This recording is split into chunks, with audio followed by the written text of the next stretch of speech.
Hey everyone, it's Silverlimey79 here. Thanks very much for joining me. This is going to be an interesting video. I'm looking at the dollar depreciation. So basically what $1 is worth in these specific years. So I've got a bit of a selection here that we're going to take a look at. I've got Morgan, we've got peace dollar. I've got 1947. I've got a half there for now, but that's mainly just for the year. I've got two $half dollar 1963s. So we're going to take a look at that, and then we've got some paper money, 1957, and I've got a 2009 $1 star note. So it'll give you a bit of an idea on, what the value of, from an inflationary perspective. Inflation was only introduced in 1913. So inflation, where they depreciate your money every year, was only introduced in 1913. And that was primarily because, obviously, your currency that was introduced was based on the gold standard. So your circulating coinage was related to reserves that you had in your central bank. So there wasn't really any necessary to sort of depreciate it. But anyway, they introduced inflation back in 1913. And we're going to start off with this Morgan dollar. This is an 1879 piece. This is my one of my oldest American pieces, but this is a full piece dollar. It's got a O mint mark in beautiful condition. Essentially, I won this on one of the live streams, and was fortunate enough to get this in a bag pull many months ago. But 1879. First of all, in regards to the silver was pegged to gold back. Obviously, the United States pegged $1 at 1 1/15 of an ounce. So 1/15 of an ounce of gold was what $1 was worth back in the 1880s.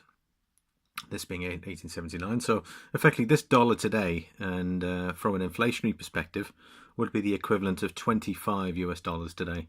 So the buying power of this $1 coin that we have here is equal to $25 today, which is, I find, very interesting. So you could do a fair amount with this particular coin today. I guess from filling up you could probably easily fill up your car with just one of these instead of having $25 in paper money. So I thought that was particularly interesting. There was no inflation in 1879, so the inflation rate was 0. But I just thought that was very interesting. And then it was only from the 1900s that they reevaluated the gold to silver ratio, and it was 1 in 20th. So they let's say one silver dollar was equal to 1/20th of an ounce of gold. And then it changed pretty much from there onwards. But interesting, yeah. So that today is worth $25 based on inflation. We move on to the next date, which is 1922. This is a peace dollar. I got this from Silver Stanger. He sent through a series of coins for my coin-to-coin challenge. I still have it sealed here. It's 90% silver, dated 1922. And of course, the inflation, obviously what this is worth today, is $14.98.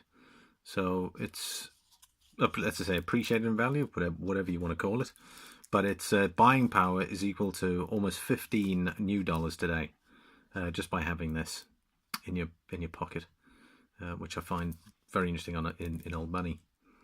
So for those that didn't know that, the average, obviously inflation was introduced in 1913, so the average inflation rate back in 1922 was actually deflation. It was about -6%.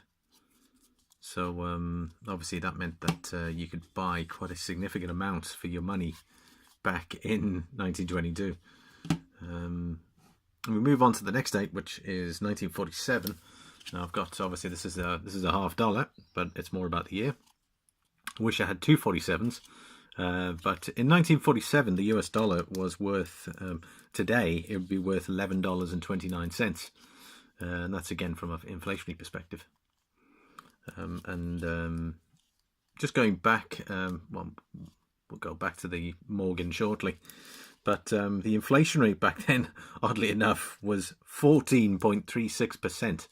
So your dollar was depreciating 14% at the end of the year, and that was probably primarily due to a number of factors. Obviously, they'd just come out of World War II. At that particular stage, you had various programs running in Europe to help boost the economy, the economies in Europe.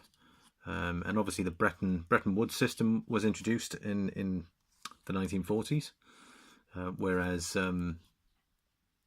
like you could only exchange dollars for gold basically around the world. So the central banks of the world could exchange their gold for dollars. And funny enough, back in 1933, there was a revaluation of the dollar to gold. I wouldn't say price. So effectively, in pre-1933, you had a gold value of $20.67. Now that had pretty much been going for like many years, and it was revalued to $35. And then, of course, the Gold Reserve Act came into place, where they basically nationalised all the gold in the USA. So you couldn't technically own gold. But anyway, they reevaluated the price, and what they very cleverly done was, obviously, a majority of the economies around the world took advantage of that, because now all of a sudden gold was worth $15 more, and they basically sold all their gold to America. And of course, the gold reserves in America rose enormously during that particular period in the 1930s. And then when the Bretton Woods system came along, essentially the favorite I wouldn't say fiat, but the favorite money of exchange was dollar to gold. So you could only exchange dollars for gold. So, and the main reason for that was the US economic influence around the world. And funny enough, there was one country which we're going to move on to into the next one. Want to move on to the next one, and I'll give you a bit of detail on that. So in 1947, if you had a dollar in 1947, it'd be worth $11.29 today, and the average inflationary rate was 14.36%, so very high. We move on to 1957. Now this is a banknote I got from Silver Stanger as well. It's one of my last goal wins. This is 1957. It's a blue seal note. You can clearly see it down here. It says $1 is in silverable payable to the bearer on demand. So obviously you could exchange this for precious metals. And that was primarily what the Bretton Woods system allowed. You could exchange your dollars for precious metals. So here we go. We've got $1, 1957. This is currently worth $9 from an inflationary perspective today. So it's just under 9. It's 8.96 to be exact, but I thought I'd keep it that way. The average inflation was 3.31%. So your dollar was depreciating about nearly 3% per year.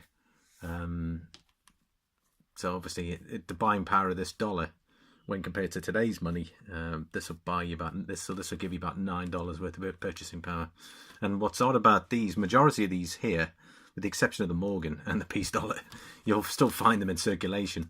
So anyone who's got if you were to get two 1947 half dollars, you're technically sitting with that you get in coin rolls. That's effectively worth $11 today, just from those two alone. But yet you can pick them up for 50 cents if you can find them in a coin roll hunt, or even if you go down to the bank and you get a wad of $1 banknotes. According to the bank, it's worth $1, but from an inflationary perspective, it's actually worth more. This is actually worth $9 today rather than its face value at $1. It's absolutely mad. But yeah, we'll move on to the next one. This is 1963. I've got two Benjamin Franklins here.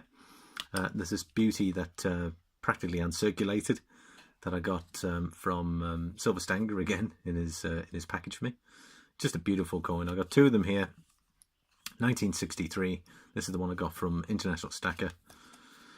So we have $1 in 1963, and that was current. This is that $1 in 1963 is worth $8.23 today, and the average inflation was 1.32. So the money was depreciating fairly slowly. Let's call it that perspective. But the buying power back then was far greater than it is today, and that could get you $8 worth of material just by having this old $1, which I find extraordinary. We're going to move on. We're going to be looking at 1976. This is a uncirculated set that I got from Silver Heist. for the coin to coin challenge. It's a beautiful $1. This is a 40% bicentennial dollar, like 1976, 40% silver. But again, we're looking at the year, so this is 1976. So your dollar in 1976, if you had a 1976 dollar today, this would effectively be worth $4.42 buying power today. So again, this is worth $4.42 today from a spending perspective. And the inflation rate back then was 5.76, so the inflation rate was probably fairly high compared to today's inflation rate is 1.55%. But yeah, I found that quite interesting. So again, just to reiterate, $1 in 1976 is equal to $4.42 today, with an average inflation rate of 5.76 back then. We're going to go to 2009. So this is technically your current money that you get in your wallet today. And this is a 2009 banknote. It's obviously a $1 a Washington. Obviously star note, mainly for collectors.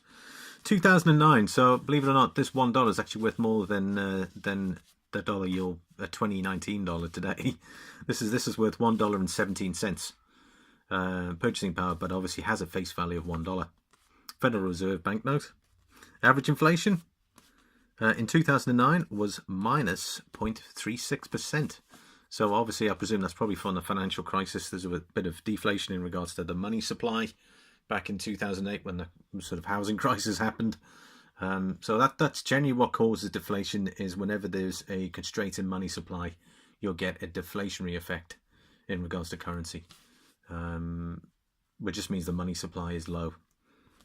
So obviously this is worth more today than let's say 10 years ago. This is 2009 banknote, and this is worth more today than it was. So this $1 is worth $1.17 with an average inflationary of 0.36. Just going back to the Morgan here.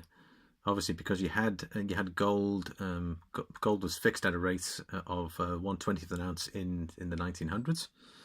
It was interesting how the evaluation between those years, and obviously you had the Bretton Woods system, which continued up until the 1970s, and then basically what happened in the 1970s. Unfortunately, I don't have any other than this here. This is a 1970s $1. Now, what happened in the 70s is the Bretton Woods system had been in place since World War II.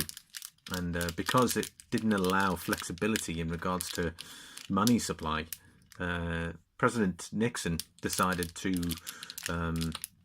stop the convertibility of US dollars to gold. Because what was happening was you had the French government under de Gaulle was converting. He was getting his gold back, so he was converting his US dollar banknotes back into gold, and obviously getting his gold back. And obviously the US didn't like that, so effectively they were losing their economic influence by allowing that. And basically what happened is Nixon had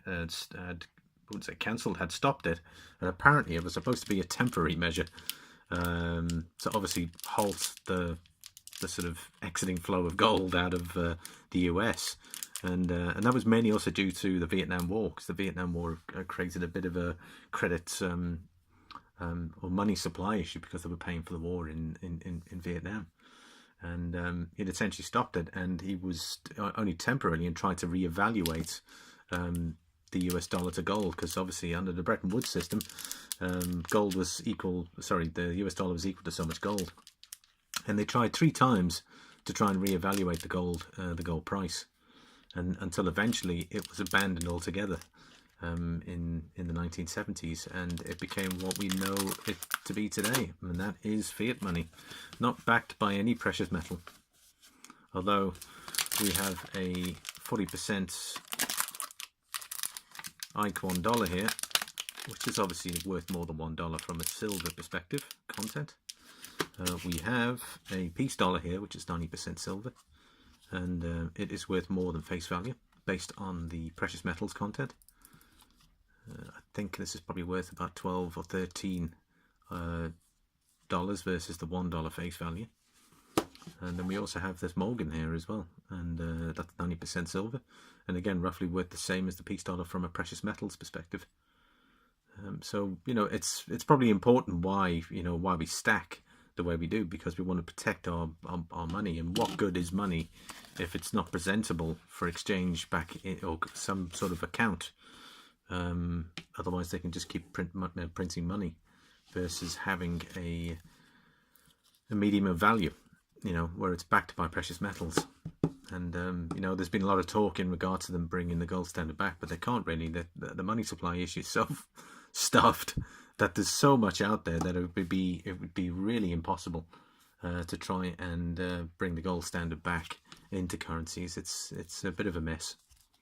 But anyway, guys, it's 15 minutes long. I wasn't essentially planning for that to be so long, but there's a fair amount of history in there. I hope you guys enjoyed it. Thanks so very much for watching. I hope you enjoyed the perspective just to see what the dollar value was over an inflationary period. Thanks so very much for watching, you guys. I really appreciate all my supporters out there. The goal is coming soon. Obviously, you saw my last video there. I was hoping to get down to the LCS and pick up a few things, because I really wanted to try and get some Irish silver for the next giveaway. But I'll have to see. I'll see if I can make a plan before the weekend, and then we might do it. But it just depends. I'm on 745 at the minute. So I'd like to be at a certain number. So we'll see. We'll see how it plays out. Otherwise, I can save it for the next goal, which is going to be the big one. So guys, thanks very much again for watching. The subscribe button there is right in the middle, and then enjoy the two other videos here on the side. And as usual, I'll see you on the next video.